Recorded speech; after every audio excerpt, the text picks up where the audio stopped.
Translation: the Ganges, emanating from the toe of Lord Vishnu, purifies the three worlds, the upper, middle and lower planetary systems. Similarly, when one asks questions about the pastimes and characteristics of Lord Vasudeva, Krishna, three varieties of men are purified: the speaker or preacher, he who inquires, and the people in general who listen. Purport. It is said, Tasmad Gurum Prapadyeta Jigyasu Shraya Uttamam. Those interested in understanding transcendental subject matters as the goal of life must approach the bona fide spiritual master. Tasmad Gurum Prapadyeta. One must surrender to such a guru who can give right information about Krishna. Herein, Maharaj Parikshit has surrendered to the right personality, Shukadeva Goswami, for enlightenment in Vasudeva Katha. Vasudeva is the original personality of Godhead who has unlimited spiritual activities. Srimad Bhagavatam is a record of such activities, and Bhagavad Gita is the record of Vasudeva speaking personally. Therefore, since the Krishna consciousness movement is full of Vasudeva Katha, anyone who hears, anyone who joins the movement, and anyone who preaches will be purified. Shukadeva Goswami was speaking, Maharaj Parikshit was hearing and asking questions, and there were many other hearers also, and all were purified. Now we may ask, how is it that Shukadeva Goswami is purified, or Parikshit Maharaj is purified? They're already pure. But Krishna is unlimited. So, topics about him, they're also unlimited. And even though a devotee is pure, that means he has no material contamination. He becomes purer by hearing about Krishna. It's not that by becoming pure, it means that there's any contamination to be removed, but rather it means that his attachment for Krishna increases more and more, even though his attachment is already overwhelming. Although a pure devotee is already fully attached to Krishna, but his love for Krishna increases more and more. And this is even at the topmost stage of Krishna consciousness. That means the gopis' love for Krishna, which is immeasurable and inconceivable. Even any pure devotee, their love for Krishna, that's inconceivable. Vaishnava Kriya Mudra Digeha na Bhujoy, Chaitanya Charitamrita states that, and even a learned person of this material world, they cannot understand what are the activities or attitudes or feelings of a Vaishnava. Because a Vaishnava is in a different dimension to that of a materialistic person. His thoughts, his activities, his words, everything is meant for pleasing Krishna. And that is unlimited. The depth of his love for Krishna is unlimited. But that increases and increases and increases. So even at the topmost level of pure devotional service, it goes on increasing and increasing and increasing. And that touch, that association with Krishna, that purifies everyone who comes in contact with it. Just like the Ganga purifies everyone who comes in contact. Now we may say, well, how is the Ganga purified? Ganga is also water. What's so special? You see people are taking bath in the Ganga, they may take bath anywhere. They can take bath in their home with a tube well, or in their home with a shower. It's all water. But Ganga water is Tatpada Salila. Tatpada, from those lotus feet. That is coming from the lotus feet of Krishna. That means that's the water of the causal ocean which leaks through the universe, through Vamandev, having punctured a hole. So that water that's emanating from the body of Lord Vishnu, and also because it touches the feet of Lord Vishnu, that becomes purified. And normally feet, they're considered something not very nice. If someone touches you with his foot, they're not supposed to do it, but if accidentally, they're supposed to beg pardon. But Lord Vishnu's lotus feet, Om Tat Vishnu Paramang Padang Sada Pashanti Surya, the great demigods, they're always looking up towards the lotus feet of Lord Vishnu because they are purified. If we touch our foot to something, sometimes we see, just like you see here, touching his foot. And then afterwards they'll put their hand on their beads, Hare Krishna, Hare Krishna. Actually, you shouldn't touch your foot, and if you do, you should wash your hand because the foot is in contact with the ground where there's so much dust and so many things. But the lotus feet of Krishna, they're the opposite, they're purified. And you say, why the lotus feet? Why not the lotus hand? Maharaj was quoting them, it's Nama Pankaja Nabhaya, Nama Pankaja Maline, Nama Pankaja Netra, Namaste Pankajam Vaye. That all of the parts of Krishna, all of Krishna is compared to the lotus, because the lotus is the most beautiful thing in the material world. So the parts of Krishna's body, his navi, his navel, it's called lotus navel. Well, not only resembles a navel, but the lotus is coming from his navel. Then he has a mala, has a garland of lotuses. His eyes are beautiful like lotuses. And his feet are also called lotus feet because they're beautiful like lotuses, and also because Krishna's feet are always on Golok Vrindavan, which the Vrindavan planet is just like the shape of a big lotus. You see the cover of the Srimad Bhagavatam, Canto 1, lotus-shaped spiritual world.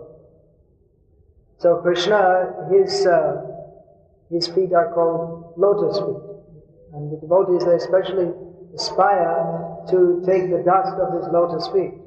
Why not other parts of the body? All the parts of the body, they're attractive. Krishna is all attractive. But especially the devotees, they aspire to be the dust of the lotus feet of Krishna. Ainanda Tanajakin Karam Patitam Mam Vishame Navam Buddhokritaya Tava Pada Pankajas Hita Dhuli Sadrisham Vichinte. Pada Pankaja, same thing, lotus feet. Devotees aspire to take a position in the dust of the lotus feet. That means taking a very humble position, recognizing Krishna's superiority. So the Ganga is glorified because she is carrying the particles of dust of the lotus feet of Lord Vishnu. And you may say, well, the Ganga has come such a long distance and there are other rivers mixing with the Ganga, and how much percentage of dust of lotus feet of Krishna is that? Doesn't matter, whatever it may be. Hare Krishna. Just like if you take one drop of Ganga water, you put in one big pot of water, then it's all considered purifying as Ganga. Because the touch of Krishna's lotus feet is there.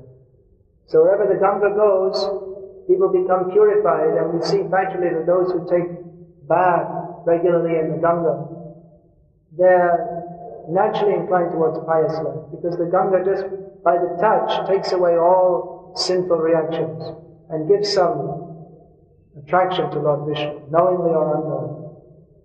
So that's one kind of flowing nectar, flowing water of the Ganga. And there are so many holy rivers in India, Gange cha, Yamune cha, Godavari, Saraswati. There are so many holy rivers. Why are they holy rivers? Because they're all in relation to Lord Vishnu. This whole land of Bharatvarsha is considered holy. Not only is considered holy, but is sacred. Because, why? Just like we see in the Christian religion, they have Palestine is considered the holy land. Because Lord Jesus placed his lotus feet there. So this land of Bharatvarsha is considered holy, particularly because the incarnate, the Supreme Lord in his different forms has traversed come in this land. And the holy rivers, you see all the Lord Rama, Lord Krishna,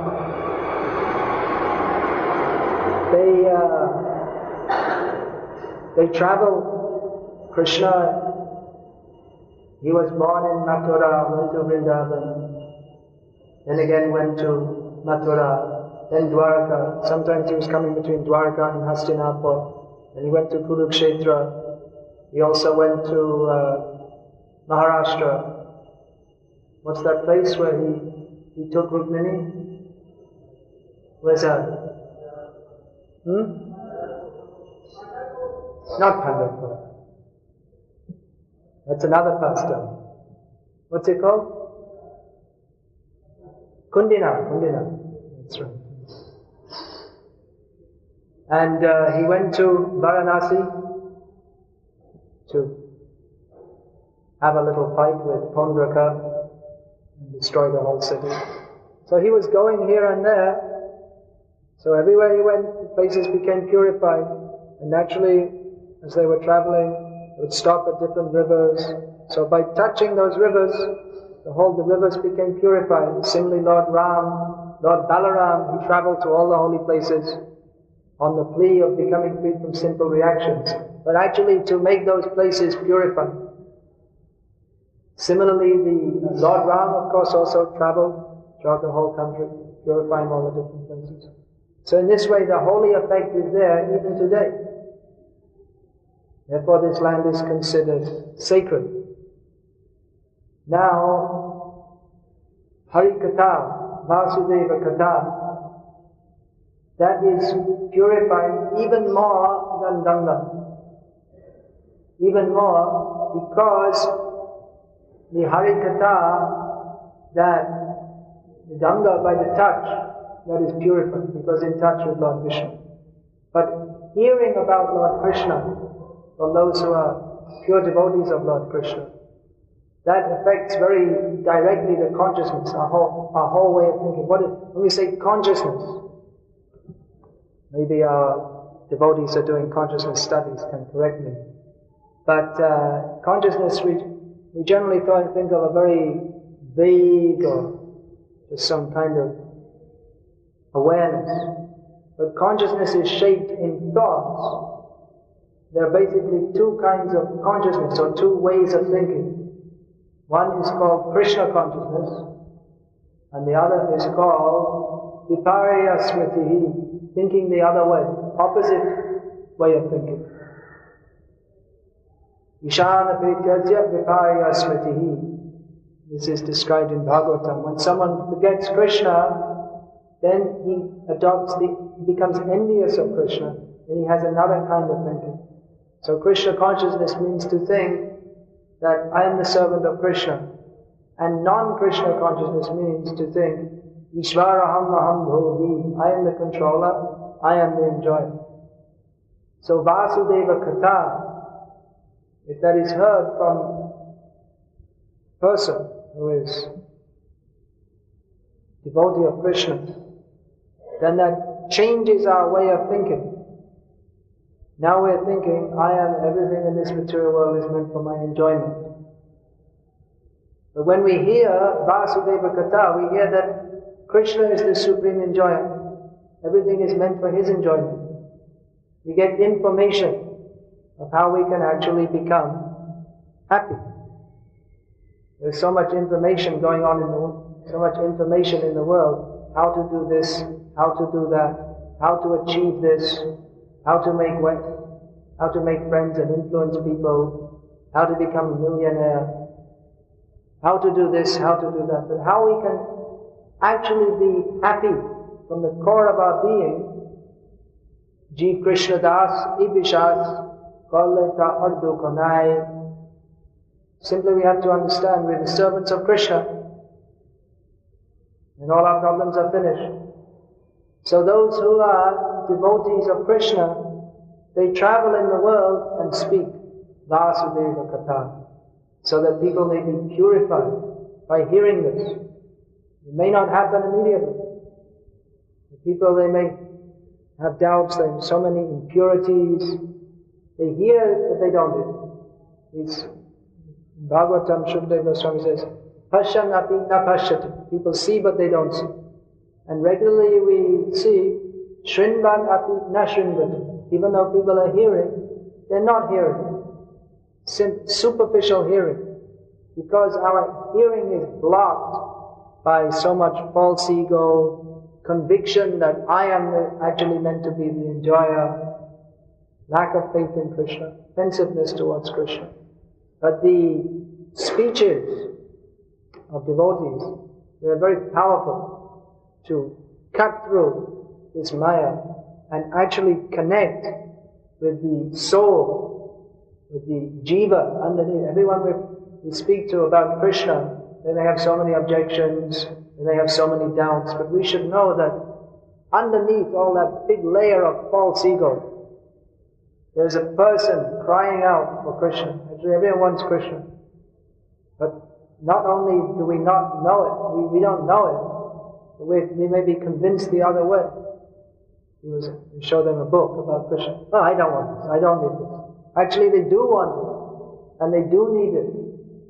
But due to false ego, by which they identify themselves as the enjoyer of this material world, as being separate from Krishna, they think, I don't need this, I don't want, but actually what they want more than anything is Krishna.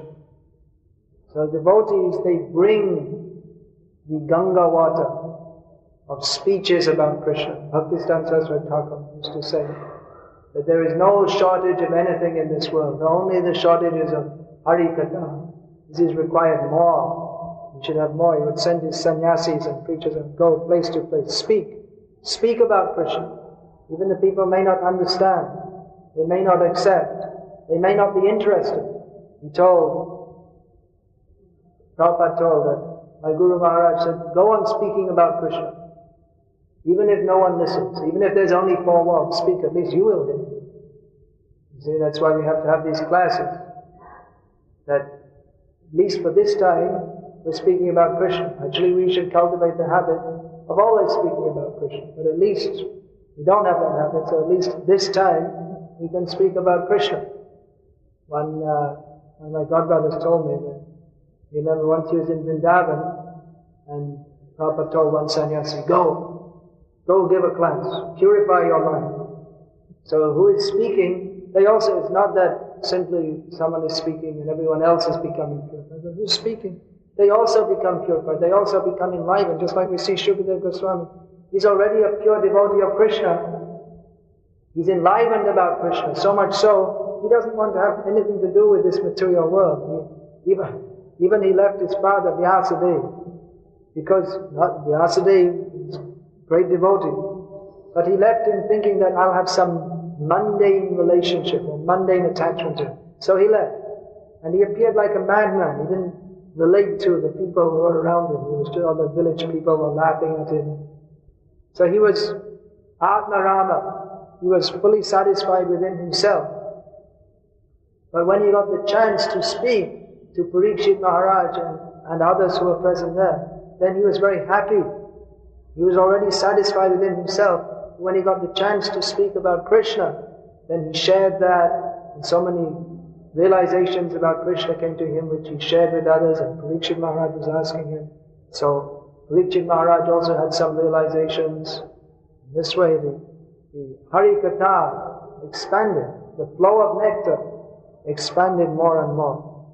So this is the duty of the devotees of Krishna. Sometimes we hear it said that, well, first I have to become purified, then I can preach. But Prabhupada told us, go and preach now. Whatever you know about Krishna, tell it. If you don't know, don't tell what you don't speculate. But whatever you've heard from Prabhupada, from the devotees, you repeat that, and that will be purified. That will purify you and that will purify others. Prabhupada wrote to his Guru Maharaj, how can I serve you? And Saraswati Thakur wrote back that you preach about Krishna consciousness, especially he said in the English language. That will be good for you and good for others. So this is our sadhana actually. Sadhana we have, rising early, chanting the holy names, attending the classes, all these things. But it's not that our activities after 9 o'clock are not sadhana. Sadhana means a practice by which we have to attain the sadhya, the desired goal. So our actual sadhya, or our actual desired goal is to be always absorbed in serving Krishna, chanting about Krishna, remembering Krishna, hearing about Krishna. So whatever activities we do in Krishna's service, that's all sadhana, that's all training for entering the spiritual world and serving Krishna eternally there. So this preaching especially, Prabhupada has emphasized this. This is most auspicious. Just like wherever the Ganga flows, that is a holy place. So wherever there's preaching about Krishna consciousness, that the whole atmosphere becomes purified. If we talk some mundane nonsense, then we can feel how the atmosphere becomes not relishable for the devotee. But if there's talk of Krishna, then the atmosphere becomes auspicious. And when others become convinced about Krishna consciousness, what could be more auspicious than that? The whole material creation is meant for giving people the chance to become Krishna conscious. And how will they become Krishna conscious? When the devotees speak about Krishna to them.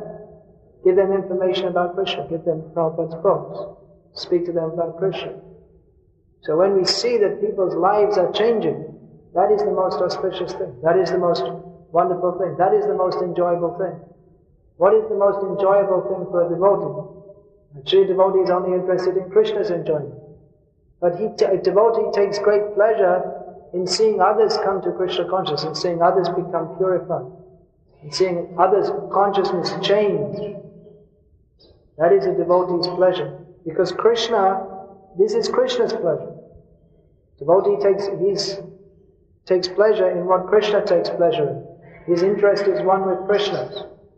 So Krishna is so much concerned for the uplift of the conditioned souls that he comes and speaks Bhagavad Gita. He comes and shows his pastimes to attract us to come back to him. He comes as Lord Chaitanya Mahaprabhu to preach Krishna consciousness. Sankirtan Pravartak, Shri Krishna Chaitanya, Jara Charanashita, Shri Baradhamma. He is the Sankirtan Pravartak, the inaugurator of the Sankirtan movement. And whoever is sheltered at his lotus feet, they are very fortunate. Chaitanya Mahaprabhu came to spread Krishna consciousness, but he said that, how can I do it all by myself? Of course he can, but he gives his devotees something to do. So Chaitanya Mahaprabhu said that I order every person within this universe to spread this Krishna consciousness. So that is an order for everybody. It's not only for sannyasis, everybody. Every person who has come to Krishna consciousness by the mercy of other devotees who have spoken to them about Krishna, they have similarly a duty to carry that preaching. What you have heard, repeat to others. As you have become fortunate, make others fortunate. So for this purpose, first of all, Bhaktisiddhanta Saraswati Thakur founded the Gauriya Math, an organized endeavor to spread Krishna consciousness. Organization is required. Then with the demise of the Gauriya Math, Prabhupada started this ISKCON, International Society for Krishna Consciousness, whose the aim of this society is to benefit all its members by immersing them in Vasudeva Katha, and by spreading that Vasudeva Katha more and more and more to others. Bringing the Ganga is flowing, we see on this planet, Ganga is flowing from Gangotri to Ganga Sagar. But the Ganga, the purified talks of Hari Katha, the flow of nectar of Hari Katha, that was formerly flowing on this planet only within Bharatavarsha. But now this flow of nectar is flowing everywhere. Jai Radha, Sri Hari. This flow of nectar is flowing everywhere, all over the world, in places that we couldn't imagine previously. Even a few years ago, we didn't imagine, or it wasn't manifest, that Hari Katha would be flowing in so many homes, not only in India, but all over the world. So many people within their homes are chanting Hare Krishna, worshipping Krishna, discussing Hari Katha, preaching to others. This Krishna consciousness movement is spreading more. This flow of nectar, Hari Katha, is spreading more and more and more. And the more it spreads, the more scope there is for it to spread. It's unlimited. It's not that only Indians can become Krishna conscious or only educated people. No, everybody. We see all kinds of people from all walks of life. Not only, even in India, sometimes we think, well, only the Hindus, but it's not that there's a Hindu Atma and Muslim Atma or Jain Atma.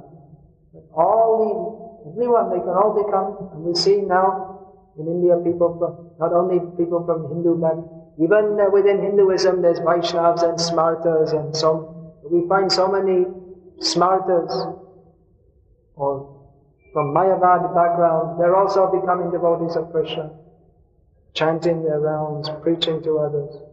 Jains, Muslims, Christians.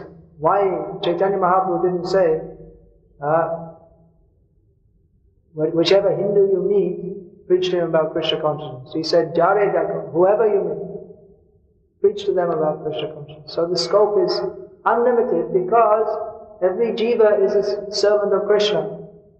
And the more this Hari Katha is spread throughout the world, the more the chanting goes on, the more auspicious the atmosphere becomes. Auspicious means favorable towards spreading Krishna consciousness.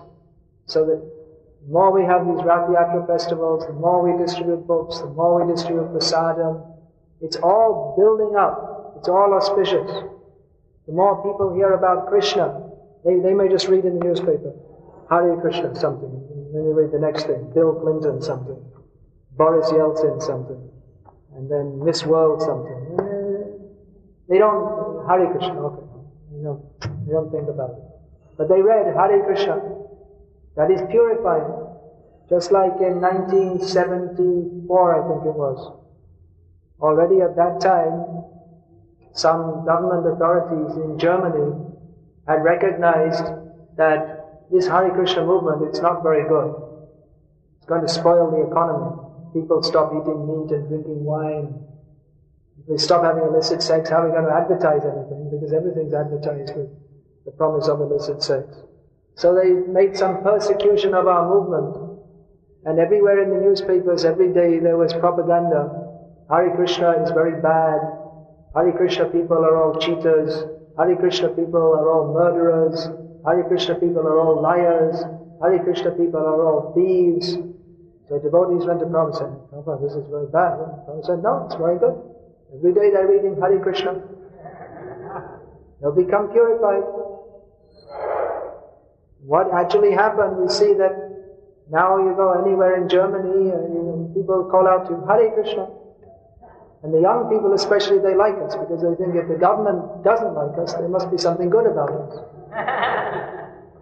So it's all good, it's all auspicious. Just like Kamsa was always thinking about Krishna. So even he became purified. So that's the nature of Krishna. Even someone's a demon, if they take bath in the Ganga, they'll get some purification. And similarly, Krishna consciousness, it's all purified. We don't know the effect.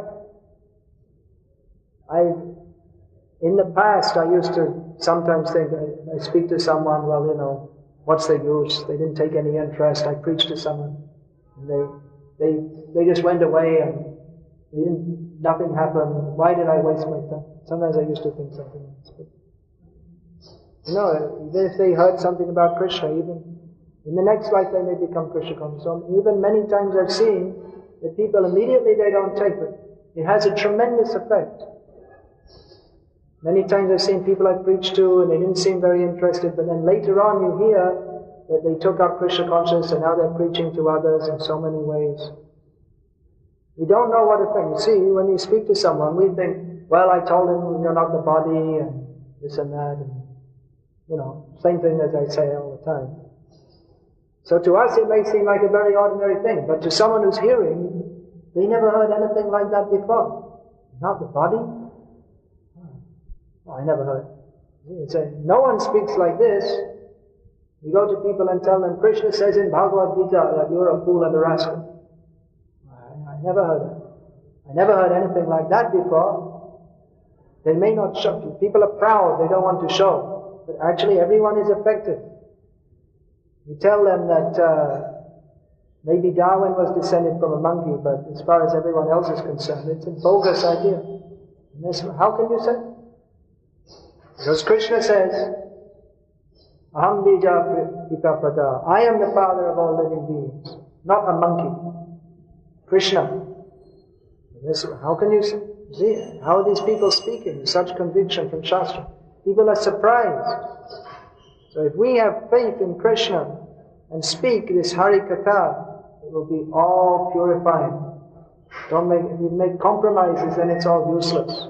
But if we simply speak about Krishna, it's a revolution in the minds of those who hear it. And that's what actually happens. People become purified. Now we're seeing so many people here in Bombay, everywhere, becoming Krishna conscious. Last night I met one devotee. He was telling me how he was, just as a duty, he was picking up his wife from the temple, but, what happened? I married my wife and we were having a happy life, and all of a sudden she became a devotee. And now he's also a devotee. I don't know what happened. One day I came in the temple and my whole life changed. He doesn't know what happened. Krishna got him. Means everyone is devotee of Krishna. It's just a matter of time. If we preach Krishna consciousness, it's just a matter of time before everyone becomes infected by the sweet poison of Krishna consciousness. It will have its effect. If anyone hears the name of Krishna, if anyone chants Hare Krishna, especially coming in this parampara system, that will have its effect. It will lodge in the heart. And it's just like Prabhupada said, distributing these books, it's like bombs. So some of these bombs, they're like time bombs. You think, well, I distributed the book, and it's sitting in someone's home. I sold them the book 3 years ago, and I saw them put it on the shelf, and I came back, and it's still in the same place. So what's the use of distributing these books? It will have its effect. At some point in time, someone's going to pick up this book, and their whole life is going to change.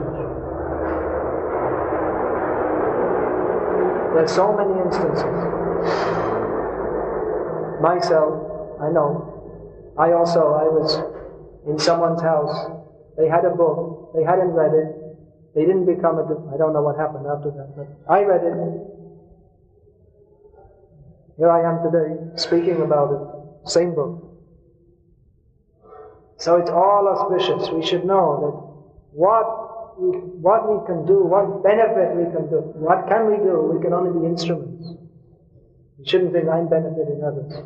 But by bringing this Hari Katha to others, by giving the opportunity to others, what benefit work we're doing to others. Otherwise people, if they don't become Krishna conscious, if they don't take up Krishna consciousness, having attained this human form of life, then they simply become cats and dogs and animals and just uselessly waste their human form. But if they take to Krishna consciousness, even they may say, well, he's such a neophyte, and this. Anyway, they're chanting Hare Krishna. Just like here in India once, one life member complained to Prabhupada, two of his Western disciples, said, oh, you see, they're devotees and they're fighting. See, what is this? They're supposed to be devotees and they're fighting. Prabhupada said, are you surprised they're fighting? I'm surprised they're chanting Hare Krishna. Fighting they would be doing anyway. But there are, when they stop fighting, it's time for arti now. Okay, we'll fight afterwards. Let's go to arti. Time for chanting. So they're chanting, and by that they'll become purified. All auspicious. So a devotee understanding this, he works hard to bring Krishna to others. Let me do whatever I can do to help others come to Krishna. Without Krishna, they're simply going to hell. Let me do something, whatever I can, to bring others to Krishna. This is the parampara. There's so many discussions about parampara, this, that, Parampara means you hear from Guru, you speak to others. That's a very simple principle. Hare Krishna. Any question?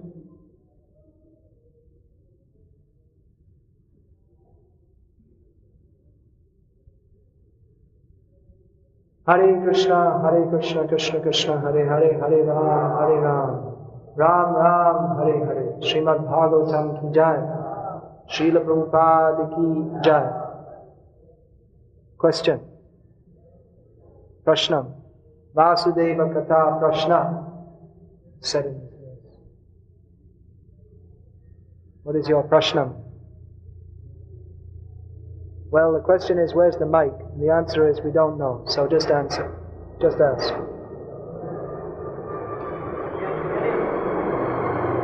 You say and I'll repeat it. We are hearing. Hearing the glories of? Okay, here we go. We are hearing the glories of hearing about Krishna from the past few weeks, and we are very enlightened. But one thing comes to my mind. If you see many devotees stay here, many years, and they themselves become leaders, they give Krishna Katha, and many people are inspired. Then suddenly they become contaminated with havoc, society by leading people. This kind of behavior always difficulty. I am always worried after 20 years what is happening. You're worried what happens to you? Well, what is the root cause of what is the cause of fall down? That those who are speaking Harikatha stop speaking Harikatha. There may be many causes. Offenses, they are the major cause of fall down. There may be slackness, complacency in spiritual life. There may be many different causes of fall down. Someone thinks, now I'm so advanced, I don't need to attend any programs, I don't need to chant properly. And you're finished. It's only a matter of time. Maya is always testing. But if we think we're beyond Maya, then we're fallen into Maya. So we should always go on pushing ourselves. Devotee, you should always think how to do good for others. Then Krishna will protect him. But if he has his own program, how to do good for myself, then he goes outside the Lakshman Rekha, then he's in trouble. There's a line, circle. You stay within it, like Sita, if she stays within the Lakshman Rekha, then she's safe. Once you go outside, you're in trouble. So it's a matter of consciousness. What are we here for? What are we doing this for? We're here to please Krishna. Krishna consciousness means basically to act in such a way that we please Krishna. So Maya is very subtle also. So we may be externally acting in such a way to please Krishna, but then we may have some other program. How I may become pleased by followers, by praise. This is la puja pratishtha. It's very common because of fall down. It's not really directly connected to the subject of the class, anyway. But even if you say, I was saying Krishna consciousness is all auspicious, even if someone goes away, whatever they've done is auspicious. The auspiciousness is not lost. Even if you say so many devotees have gone away, that's true. If we say 20 years, who are the devotees in ISKCON Bombay, and now the old team, the stalwarts of those days, most of them are not around anymore. But there's a continuation. Whatever they did is being continued by others, and whatever they did, it's not lost.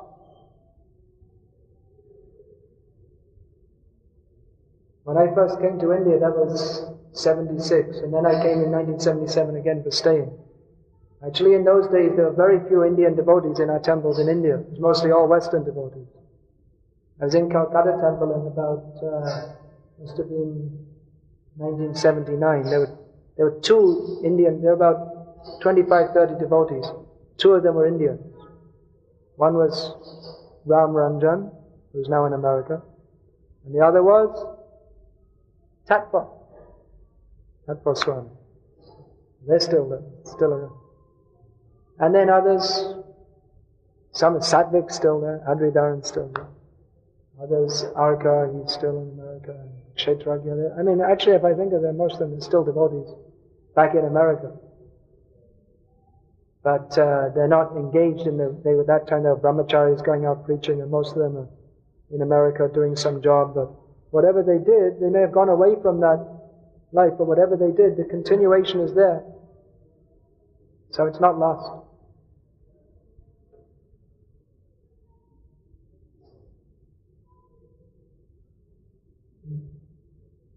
This question here. Hare Krishna Maharaj. You told Krishna concept is for everybody. We have to teach everybody. And Krishna is everyone. But there is 10 emphasis. There is one of them. Don't teach. Don't preach the glories of the holy name to faithless people. Yeah, so that doesn't mean we can't preach to them. We can preach to them, you're not the body, you're an eternal servant of Krishna, chant Hare Krishna. And if they're not ready to hear that, we can even give them prasadam. But specifically to preach the glories of the holy name to faithless people is an offense. Not that preaching to faithless people is forbidden. Some Christians and Muslims, they say we are Christians, we are Muslims, then we are getting books, they say we are Christians, don't. Well, that's the difficulties of preaching. No one said preaching was easy.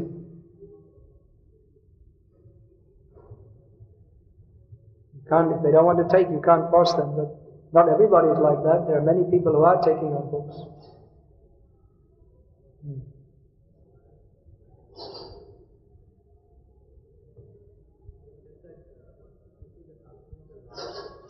Sound doesn't seem to be coming.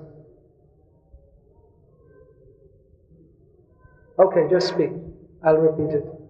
You have to receive the transcendental knowledge through the disciplic succession.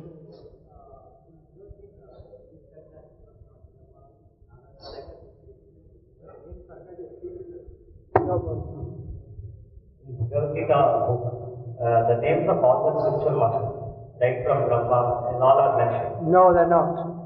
Only the names of the most prominent ones. There have been thousands and thousands. How that is setting? Same way, the same way that it's always been going on. The principle remains the same. Who hears and follows repeats, and others follow them. The same principle, nothing changed. It's an eternal principle. One more. Can we approach Prabhupada directly without initiating the spiritual master? What would you mean by approaching Prabhupada directly?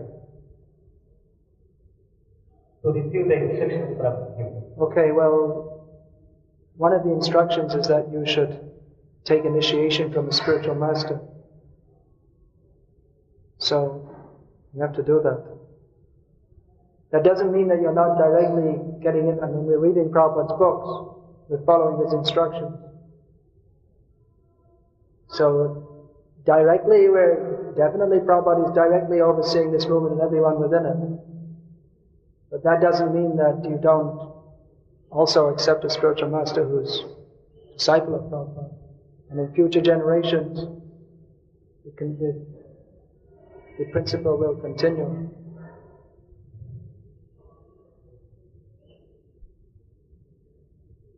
This is what I've understood from reading Srila Prabhupada's books.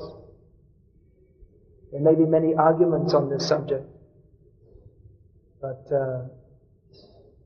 at least from reading Prabhupada's books, it's what we get.